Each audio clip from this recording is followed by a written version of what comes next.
Buna görə özümü çox günahlandırdım. Çünki rutin qura bilmirdim.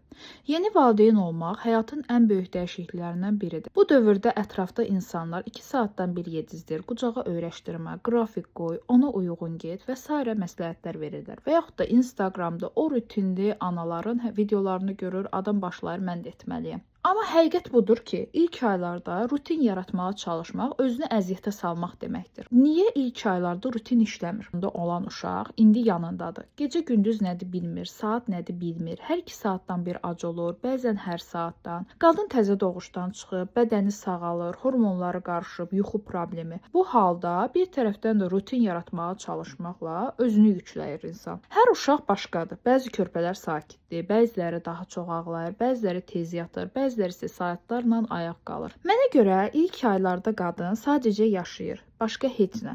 Körpəni yedizdirir, bezini dəyişdirir, qucaqlayır, ona öyrəşməyə çalışır. Ən çətin tərəfi isə bu prosesi öyrəşməkdir. Ona görə düşünürəm ki, bu müddəti axarına buraxıb yaşamaq lazımdır və psixoloji olaraq özümüzü yükləməyə ehtiyac yoxdur. Əziz analar, bəs siz nə düşünürsünüz bu haqda? Fikirlərinizi kommentdə yazıb müzakirə edək.